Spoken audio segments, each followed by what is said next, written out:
ओम नमः शिवाय। भक्तों, आज आप श्रवण करेंगे भादो मास की प्रथम सोमवार की व्रत कथा। पौराणिक कथा के अनुसार जब भगवान शिव कैलाश पर्वत के सुरमयी शिखर पर बैठे हुए थे और उनके समक्ष माता पार्वती दोनों हाथ जोड़कर उनसे पावन राम कथा सुनाने की विनय कर रही थी, शिवजी मुस्कुरा रहे थे। पार्वती की इस विनती के कारण स्मरण करके आशुतोष भगवान मन ही मन मोदित हो रहे हैं। यह उनके पूर्व जन्म का ही वृंतांत था, जब वे सती रूप में भगवान शिव की अर्धांगिनी थी। उस दिन शिव सती दंडकारण्य की तपोभूमि का भ्रमण कर रहे थे। जब उन्होंने सीता वियोग में व्याकुल और रोते हुए राम को देखा था, शिव तो प्रभु की इस लीला पर रोमांचित हो उठे थे और सती की दृष्टि से छुपाकर उन्होंने राम को हाथ जोड़कर प्रणाम किया था। परंतु सती के तीक्ष्ण दृष्टि ने यह तार लिया। एक रुदन करते तपस्वी पर शिव जी की यह श्रद्धा और प्रतिक्रिया सती को आश्चर्य में डाल रही थी कि कौन था वह तपस्वी जो सर्व पूज्य शिव जी के लिए भी पूज्य था। सती का स्वभाव हठी और संकालु था, अतः सती ने शिव से प्रश्न कर ही लिया। शिव ने पहले तो टाल दिया, परंतु सती कहाँ मानने वाली थी। भगवान शिव ने सती को श्री राम जी की महिमा कह सुनाई तो सती को विश्वास ना हुआ कि शिव पत्नी वियोग में विलाप करते तपस्वी मनुष्य को श्री हरि का अवतार कह रहे हैं। सती ने परीक्षा लेने का विचार किया और शिव से अपने विचार बताए। शिव ने पहले तो मना किया, परंतु सती का हठ देखकर समझ गए कि यह प्रभु की प्रेरणा ही है, जो सती ने सब जानते हुए भी हठ पकड़ ली है। अतः उन्होंने अनुमति दे दी। शिव बरगद के नीचे बैठ रहे और सती राम की परीक्षा लेने चल पड़ी। उन्होंने सीता का रूप धर लिया और राम की ओर बढ़ने लगी।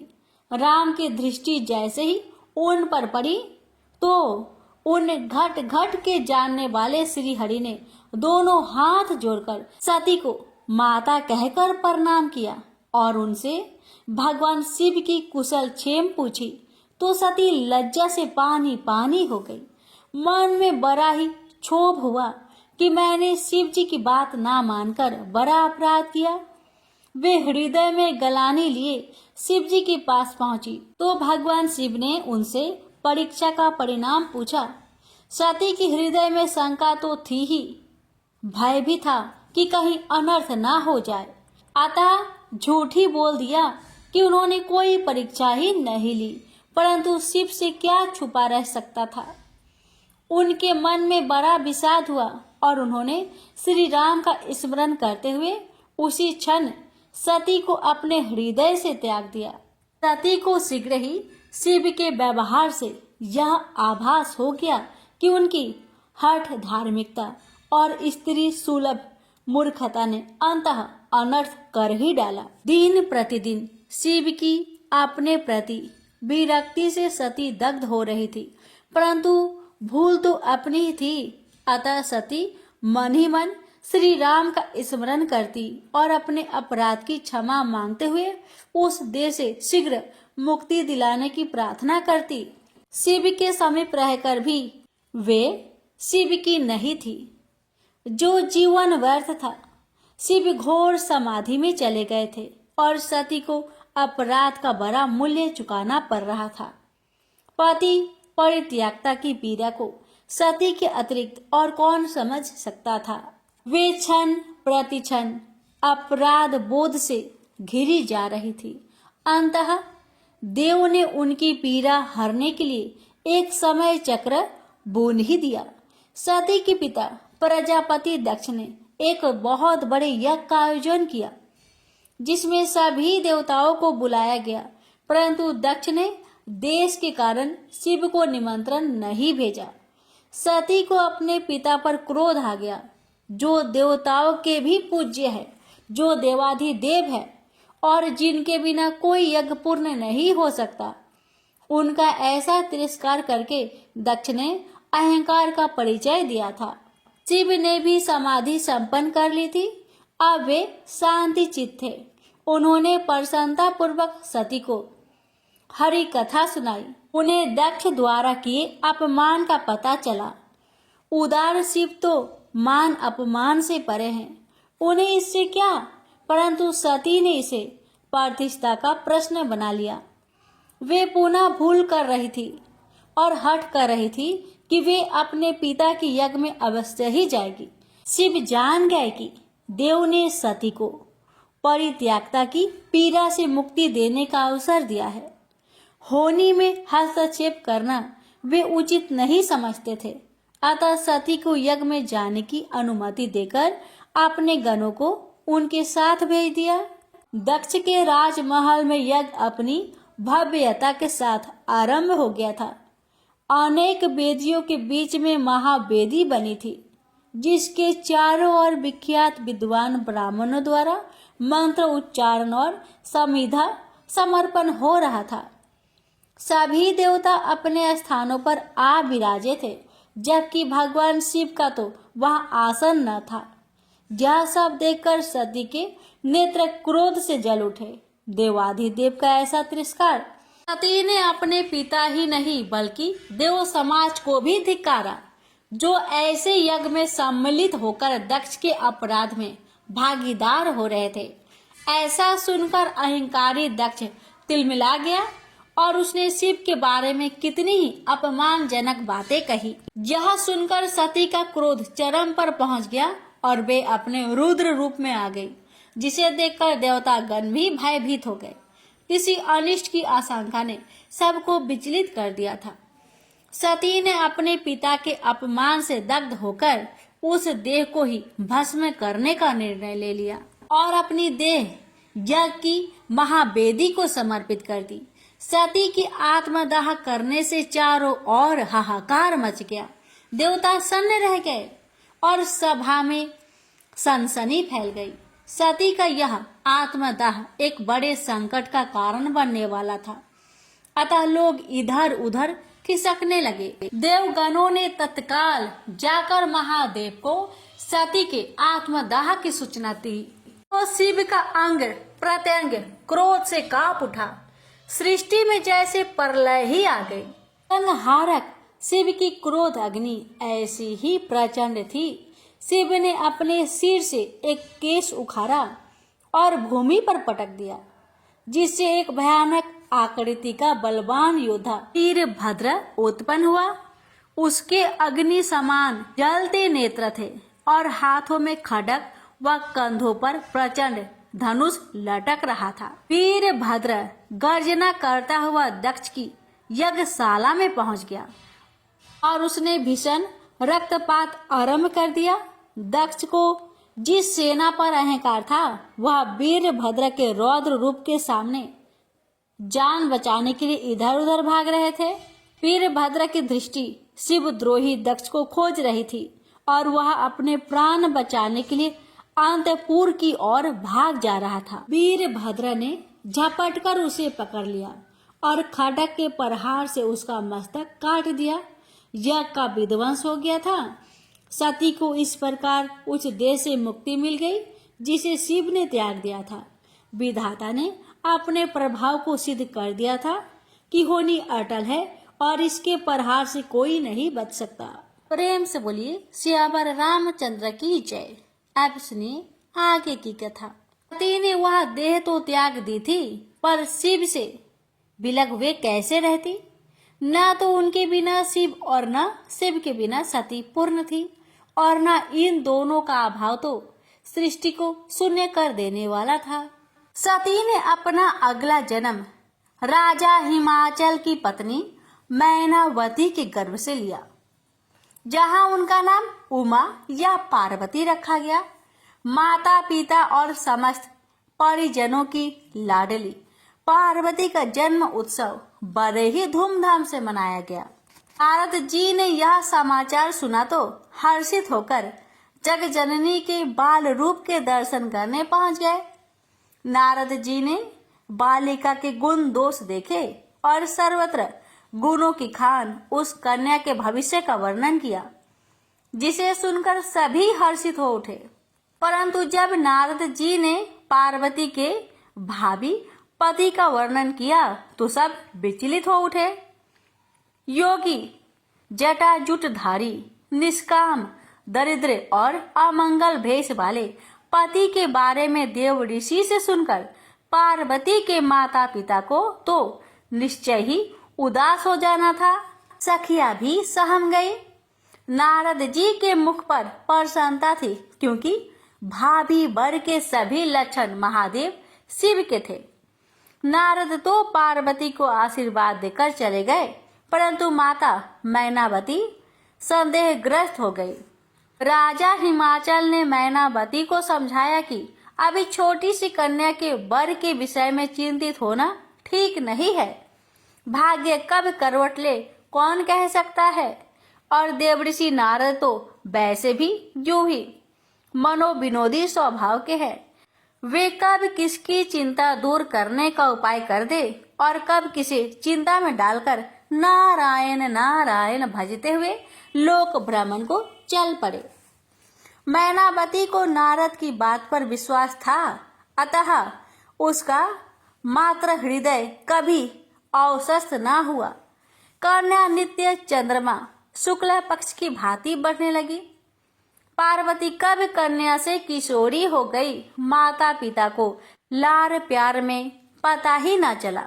रानी ने अपने संदेह को ध्यान में रखते हुए राजा से पुत्री के लिए योग्य वर खोजने की विनती की, और राजा ने भी नारद जी की वचनों के विपरीत प्रयास करने को अपना पितृधर्म समझा। मैनावती ने देखा भी था कि पार्वती किसी विचार से स्वतः मुस्कुरा उठती थी, और यह तब होता था जब वे अपनी भाभी वर की छवि की कल्पना करने लगती थी। माता ने यूं ही पार्वती से इस विषय में पूछ लिया तो पार्वती ने उसी छवि का वर्णन किया जैसा नारद जी ने किया था। मैनावती जान गई कि देवऋषि के वचन असत्य नहीं हो सकते थे। वे राजा के पास पहुंची और सब बातें कही।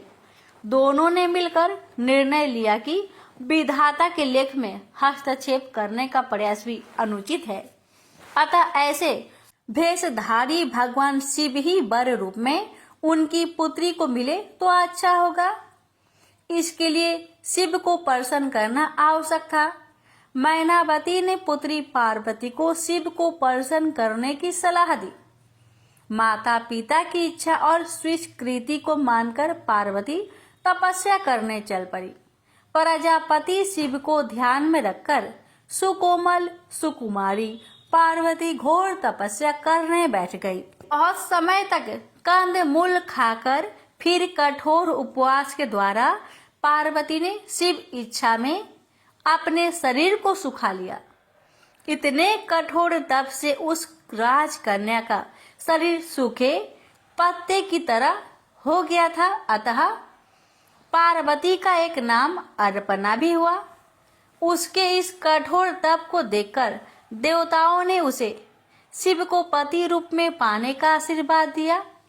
राजा हिमाचल ने यह देववाणी सुनी तो पत्नी सहित पार्वती के पास जाकर उसे तप छोड़कर घर चलने को कहा, परंतु पार्वती ने अपना हठ तब तक न छोड़ने का निश्चय कर लिया था जब तक स्वयं शिव उसे पत्नी रूप में स्वीकार करने की सहमति नहीं दे देते। पार्वती का विचित्र हठ था, परंतु तर्क संगत था। शिव तो परम बैरागी हो गए थे। उनकी दिनचर्या में राम कथा और समाधि ही रह गए थे। यह देखकर देवता विचलित हो उठे थे, क्योंकि तारकासुर नाम का दैत्य संसार को पीड़ा दे रहा था। उसकी मृत्यु केवल शिव पुत्र के द्वारा ही संभव थी, और शिव पुत्र का जन्म तभी हो सकता था जबकि उनका विवाह हो जाए। शिव को विवाह के लिए मनाना भी कोई सरल कार्य नहीं था।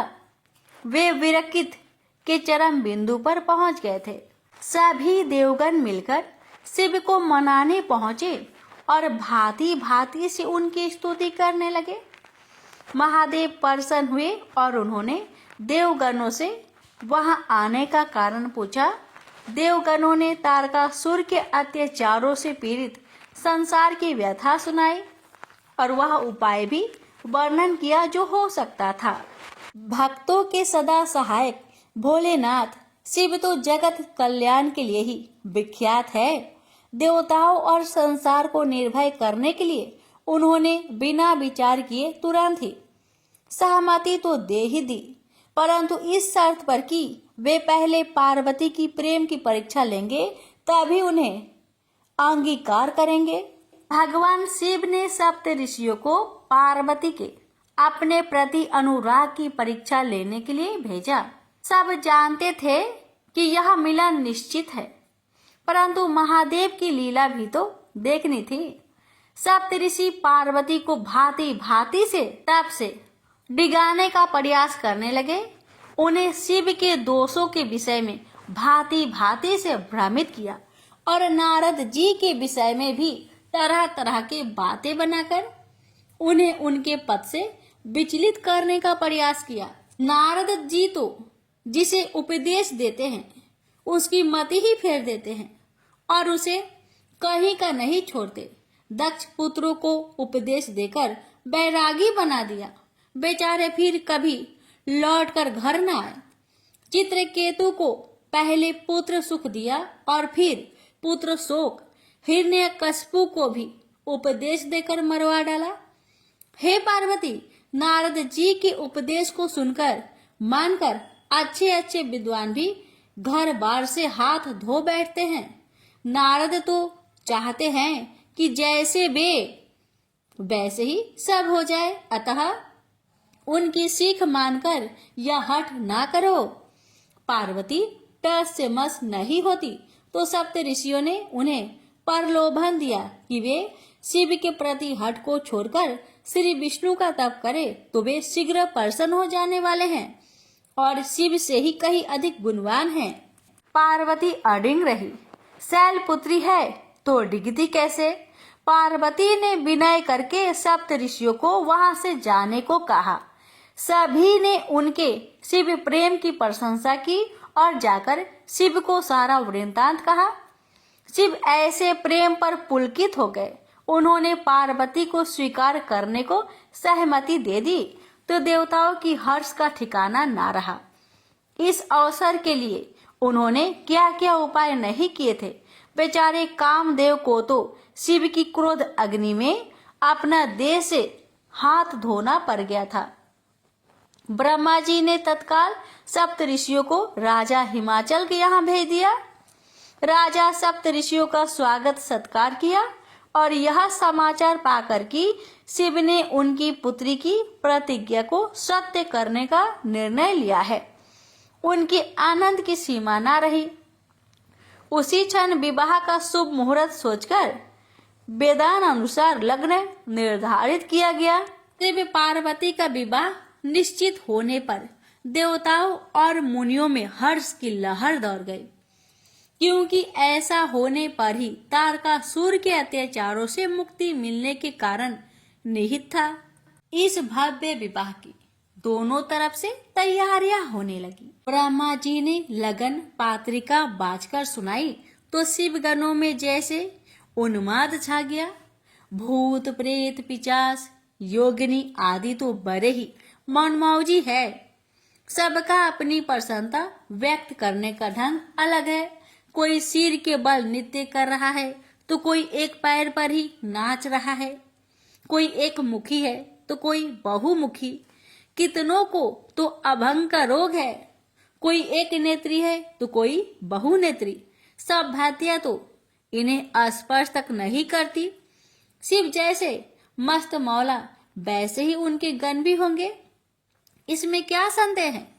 प्रसन्नता का अवसर है तो व्यक्त करने में किसी प्रकार का संकोच और लज्जा क्यों। शिव पार्वती विवाह के प्रसंग का तुलसीदास जी ने रामचरितमानस में बड़ा ही रोचक व देशक वर्णन किया है। भारतीय संस्कृति में विवाह एक पर्व की भांति होता है। इसमें वर वधू दोनों पक्षों द्वारा प्रसन्नता, उत्साह व आनंद का प्रदर्शन होता है। संपूर्ण विवाह माने जाने वाले इस उत्सव में मनोविनोद और देशज लोकगीतों की छटा अनूठी होती है। तुलसीदास इसे बड़े भाव से व्यक्त करने में सफल हुए हैं। शिव बारात संसार की सबसे विचित्र और भय उत्पन्न करने वाली बारात है। एक और देवतागण सुंदर परिधानों आभूषणों से सजे धजे धीर गंभीर अपने अपने वाहनों पर सवार है। वही शिवगणों की नंग धरंग मस्त मलंग टोली एक दूसरे को ही वाहन बना रही है। बारात का मुख्य आकर्षण तो दूल्हा ही होता है। शिव ने अपने पारंपरिक भेष से इसे सिद्ध कर दिया। शुक्र और शनि इस बारात के दूसरे आकर्षण हैं, जो अपने कौतुकों से अनायास उन्मुक्त हंसी प्रदान करते हैं। बारात राजा हिमाचल के द्वार पर पहुंची तो रानी मैनावती अपने दामाद को देखकर मूर्छित हो गई। हाय मेरी पुत्री की भाग्य, हाय देवऋषि, जीवा ही तो हिलानी थी, कुछ और ही कह दिया होता, पर होनी को कौन टाल सकता है। मन को तो समझाना ही था। पार्वती की मुख की प्रसन्नता से अवश्य ही कुछ दुख कम हुआ है। हंसी ठिठोली जारी थी। शिवगणों के भेष और आकृतियां घरतियों को हंसने पर विवश कर रही थी। जौनार के समय तो यह हंसी और भी बढ़ गई। शुक्र और शनि खाते नहीं अघाते, सब हजम लोकगीतों में पिरोई गालियां उन्हें और भी आनंद दे रही थी। हिमाचल की प्रजा और इस विवाह के साक्षी बड़े पुण्यवान हैं, जो बिना प्रयास के ही देव दर्शन हो रहे हैं। शिव पार्वती का विवाह विधि विधान से संपन्न हुआ। आज संसार शिवमय हो गया है। तारकासुर चिंतित हो उठा। घोषित मृत्यु का प्रथम चरण संपन्न हुआ है। देवता प्रसन्न है। शिव परिवार हो गए, गृहस्थ बन गए। वधू पक्ष में वियोग की अश्रु धाराएं है तो वर पक्ष आनंद मना रहा है। पार्वती पुनः अपने पति गृह आ गई। सब कुछ तो परिचित ही था।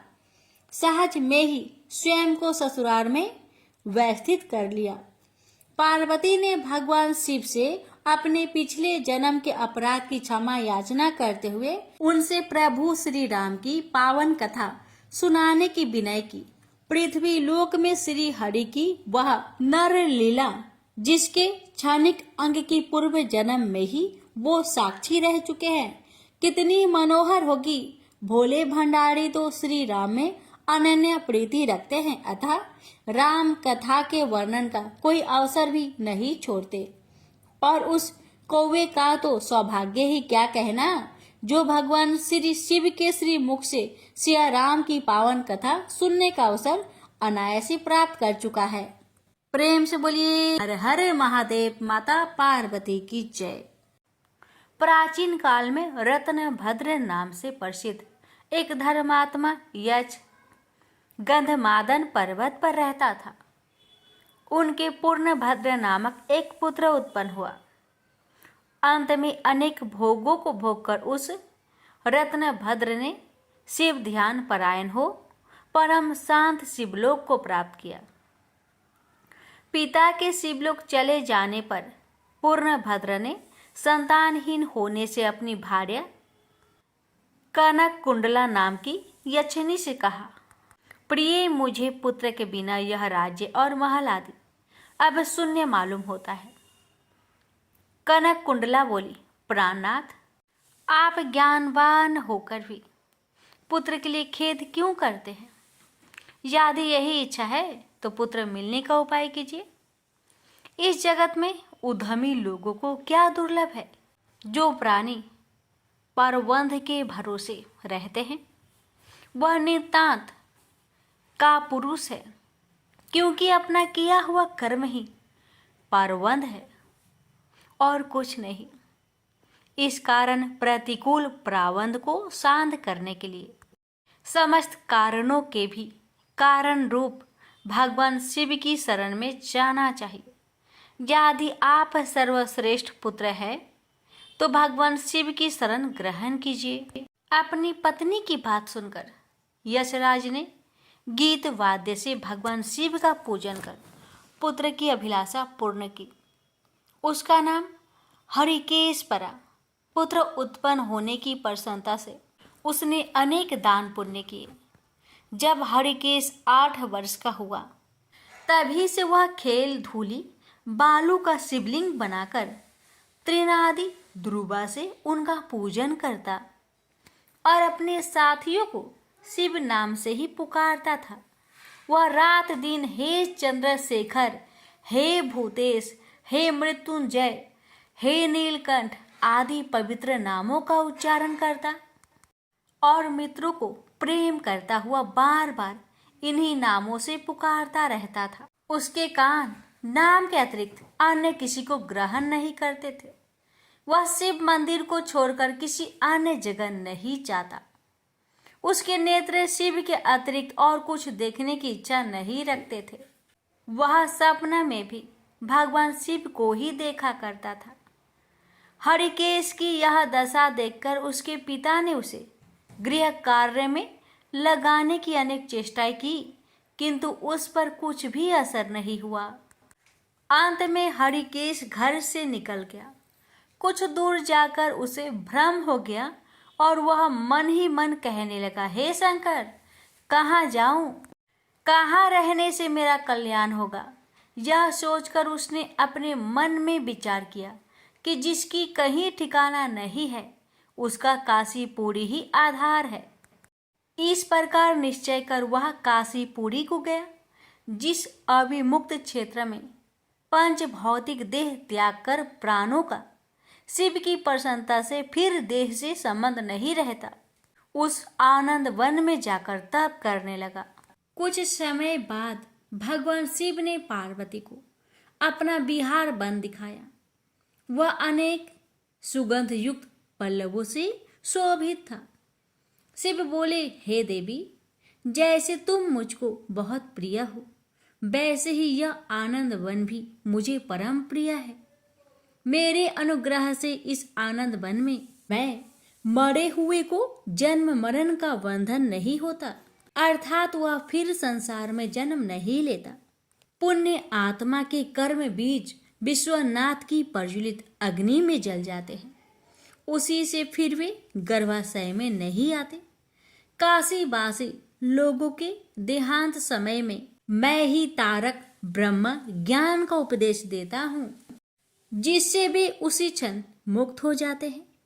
कलयुग में विश्वनाथ देव का दर्शन पूजन, काशीपुरी, भागीरथी गंगा आदि का सेवन तथा सतपात्र को दान विशेष फलदायक होता है। हे देवी, काशीवासी सदा मुझ में ही बसते हैं, इससे मैं उनको अंत में संसार सागर से पार कर देता हूँ। यह मेरी प्रतिज्ञा है। इस तरह वार्तालाप करते करते भगवान शिव उस स्थान पर गए जहाँ हरिकेश समाधि लगाए बैठा था। उसको देखकर पार्वती ने कहा, भगवान, यह आपका तपस्वी भक्त है। इस समाधिष्ठ भक्त को वर देकर इसका मनोरथ पूर्ण कीजिए। इसका चित्त केवल आप में ही है और इसका जीवन भी आपके ही अधीन है। पार्वती की बात सुनकर भगवान शिव उसके पास गए और उन्होंने समाधि में स्थित उस हरिकेश को हाथ से स्पर्श किया। दया सिंधु का स्पर्श पाकर उस यक्ष ने आंखें खोलकर अपने सम्मुख प्रत्यक्ष अपने अभीष्ट को देखा। गदगद स्वर में यक्ष ने कहा कि हे शंभो, हे पार्वती पते, हे शंकर, आपकी जय हो। आपके कर कमलों का स्पर्श पाकर मेरा यह शरीर अमृत रूप हो गया। इस प्रकार प्रिय वचन सुनकर भगवान शिव बोले, हे यक्ष, तुम इसी क्षण मेरे वर से मेरे क्षेत्र के दंडनायक हो जाओ। आज से तुम दुष्टों के दंडदायक और पुण्यवानों के सहायक बनो और दंडा पानी नाम से विख्यात होकर सब उद्भट गणों का नियंत्रण करो। मनुष्यों में सत्य अर्थ नाम वाले संभ्रम और उद्भ्रम ये दोनों गण सदा तुम्हारे साथ रहेंगे। तुम काशीवासी जनों के अन्नदाता, प्राणदाता, ज्ञानदाता हो और मेरे मुख से निकले तारक मंत्र के उपदेश से मोक्षदाता होकर नियमित रूप से काशी में निवास करो। भगवान शिव की कृपा से वही हरिकेश यक्ष काशी में दंड पानी के रूप में स्थित हो गया और भक्तों के कल्याण में लग गया। प्रेम से बोलिए हर हर महादेव। एक बार भगवान शिव भगवती पार्वती के साथ कैलाश के शिखर पर विहार कर रहे थे। उस समय पार्वती का सौंदर्य खिल रहा था। उस सौंदर्य को देखकर भगवान शिव मन ही मन सोचने लगे कि नारी का जन्म अत्यंत शोभनीय है। फिर उन्होंने प्रेम से विभोर होकर पार्वती का मुखमंडल स्पर्श करते हुए कहा, प्रिय, तुम्हारी कृपा से मेरी सारी मनोकामनाएं पूर्ण हो चुकी है, कुछ भी शेष नहीं रहा। फिर भी मेरी एक इच्छा है, तुम उसे पूर्ण कर दो। तब पार्वती ने कहा, शंभो, आपकी कौन सी इच्छा है, बताइए, मैं अवश्य उसे पूर्ण करूंगी। अब शिव ने अपनी इच्छा बताते हुए कहा, देवी, मेरी इच्छा है कि तुम मृत्यु लोक में पुरुष का रूप में अवतरित हो और मैं स्त्री रूप में अवतरित होऊंगा। इस समय जिस प्रकार मैं तुम्हारा पति हूँ तथा तुम मेरी प्राण प्रिय पत्नी हो, उसी प्रकार का दाम्पत्य प्रेम उस समय भी हो। यही मेरी इच्छा है, तुम इसे पूर्ण करो। भगवान शिव की बात सुनकर भगवती पार्वती मुस्कुरा उठी। उन्होंने शिव को आश्वासन देते हुए कहा, प्रभु, आपकी इच्छा को पूर्ण करने के लिए मैं अवश्य मृत्यु लोक में पुरुष रूप में अवतरित होंगी। आपकी प्रसन्नता के लिए मैं पृथ्वी पर वासुदेव के घर में पुरुष रूप में श्री कृष्ण होकर जन्म लूंगी। लेकिन महादेव, आपको भी मेरी प्रसन्नता का ध्यान रखना होगा। भगवान शिव उत्साहपूर्वक बोले, देवी, मैं तुम्हारी प्रसन्नता के लिए क्या करूं? आपको भी स्त्री रूप में अवतरित होना पड़ेगा। पार्वती ने भी अपनी इच्छा बताई। भगवान शिव अत्यंत प्रसन्न होकर बोले, शिवे, तुम्हारी पुरुष रूप से श्री कृष्ण के रूप में अवतरित होने पर मैं भी स्वयं तुम्हारी प्राण सदृश वृषभानु की पुत्री राधा के रूप में प्रकट होकर तुम्हारे साथ विहार करूंगा। और इसके साथ साथ मेरी 8 मूर्तियां भी रुक्मणी, सत्यभामा, जाम्बंती 8 पटरानियों के रूप में मृत्यु लोक में अवतरित होंगे। यह सुनकर भगवती पार्वती ने शिव से कहा, प्रभु, तब आपकी मूर्तियों के साथ मैं ऐसा यथोचित विहार करूंगी जैसा ना तो किसी ने किया है और ना ही कहीं सुना गया है। विजया और जया नामक मेरी दोनों सखियां उस समय श्रीदाम एवं वासुदाम नाम से पुरुष रूप से प्रतिष्ठित होगी। पूर्व काल में विष्णु जी के साथ मेरी प्रतिज्ञा हुई है, जिसके अनुसार वे उस समय जब मैं श्री कृष्ण होंगी, वो मेरे बड़े भाई होंगे। वे महान बलशाली तथा आयुध धारण करने वाले बलराम के नाम से प्रसिद्ध होंगे। इस प्रकार मैं पृथ्वी पर अवतरित होंगी और देवताओं के कार्य संपन्न करूंगी तथा अंत में महान कीर्ति स्थापित करके पृथ्वी से वापस चली जाऊंगी। पूर्व काल में भगवती और विष्णु जी ने युद्ध में जिन राक्षसों का संहार किया था, वे द्वापर के अंत में बहुत से राजाओं के रूप में उत्पन्न हो गए। उनके भार को न सह सकने के कारण पृथ्वी गौरूप धारण कर समस्त देवताओं के साथ ब्रह्मा जी के पास गई। पृथ्वी को साथ लेकर ब्रह्मा जी कैलाश पर पहुंचे। वहां उन्होंने भगवती से राक्षसों का संहार करने का निवेदन किया। तब भगवती ने कहा, ब्राह्मण, मैं स्त्री स्वरूप में उन राजाओं का वध नहीं कर सकती, क्योंकि उन्होंने भक्ति पूर्वक मेरे स्त्री स्वरूप का ही आश्रय ग्रहण किया है। लेकिन हाँ, मेरी जो भद्रकाली मूर्ति है, वह वासुदेव के घर में पुरुष रूप में जन्म लेगी। वासुदेव की पत्नी देवकी के गर्भ से श्याम अवतार लेंगे। वे कंस आदि दुष्ट राजाओं का संहार करेंगे। भगवान विष्णु भी अपने अंश से उत्पन्न होकर महाबली अर्जुन के रूप में प्रसिद्ध होंगे। धर्मराज युधिष्ठिर होंगे। पवन देव भीमसेन तथा अश्वनी कुमारों के अंग से नकुल और सहदेव उत्पन्न होंगे। ये सब धर्मपरायण होंगे। दुष्ट दुर्योधन आदि का पांडवों से युद्ध होगा। मैं युद्ध में माया फैलाकर रणभूमि में उपस्थित होकर परस्पर मारने की इच्छा वाले उन दुष्ट राजाओं का संहार कर दूंगी। मेरी भक्ति में लीन रहने वाले पुण्यात्मा तथा धर्मनिष्ठ पांडुपुत्र पांचों भाई बच जाएंगे। इस प्रकार मैं सभी पापी राजाओं का संहार कर डालूंगी। पृथ्वी को भार मुक्त कर पुनः यहाँ चली आऊंगी। हे जगतपते, मैं लोक कल्याण के लिए इस प्रकार का कार्य करूंगी। आप विष्णु जी के पास जाकर उनसे प्रार्थना कीजिए कि वे मानव देह धारण कर पांडु पत्नी के गर्भ से शीघ्र पृथ्वी पर अवतरित हो। भगवती के इस प्रकार कहने पर ब्रह्मा जी भगवान विष्णु के पास पहुंचे और उनसे पृथ्वी पर अवतरित होने के लिए प्रार्थना की। तब भगवान विष्णु ने उन्हें आश्वासन दिया कि मैं इंद्र देव के द्वारा कुंती के गर्भ से मानव रूप धारण कर अवतरित होऊंगा।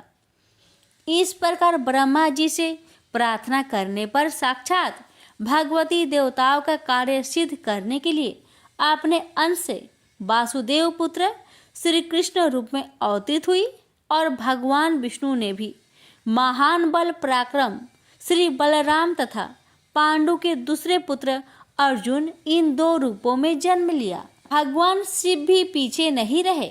उन्होंने श्री वृषभानु गोप के घर में अपने लीला से स्त्री रूप से जन्म लिया और राधा नाम से विख्यात हुए। उन्होंने प्रतिदिन कृष्ण के पास जाकर प्रेम पूर्वक उन्हें अपनी गोद में बैठाकर अत्यंत आदर से उन्हें देखा करती। प्रेम से बोलिए उमापति शंकर भगवान की जय। जय श्री कृष्ण। राधे राधे। शिव जी की आरती। ओम जय शिव ओंकारा, स्वामी जय शिव ओंकारा, ब्रह्मा विष्णु सदा शिव अर्धांगी धारा। ओम जय शिव ओंकारा, स्वामी जय शिव ओंकारा, एकानन चतुरानन पंचानन राजे, हंसानन गरुरासन वृषवाहन साजे। ओम जय शिव ओंकारा, स्वामी जय शिव ओंकारा, दो भुज चार चतुर्भुज दस भुज अति सोहे, त्रिगुण रूप निरखते त्रिभुवन जन मोहे। अच्छी माला बने माला मुंड माला धारी, त्रिपुरारी कंसारी करे माला धारी। श्वेतांबर पीतांबर बाघंबर अंगे, सनकादिकी गरुणादिकी भूतादिकी संगे। कर के माध्य का मंडलु चक्र त्रिशूली धारी, सुखकारी दुखहारी जगपालनकारी। ब्रह्मा विष्णु सदा शिव जानत अविवेका, मधु के टप दो मारे सुर भयहीन करे। लक्ष्मी व सावित्री पार्वती संगा, पार्वती अर्धांगी शिव लहरी गंगा। पर्वत सोहे पार्वती शंकर कैलासा, भांग धतुर का भोजन भस्मी में बासा। जटा में गंग बहत है गल मुंडन माला, शेष नाग लिपटावत ओढ़त मृगी छाला। काशी में विराजे विश्वनाथ नंदी ब्रह्मचारी, नीत उठ दर्शन पावत महिमाति भारी। त्रिगुण स्वामी जी की आरती जो कोई नरे गावे, कहत शिवानंद स्वामी मनवांछित फल पावे। ओम नमः शिवाय। हर हर महादेव। माता पार्वती की जय।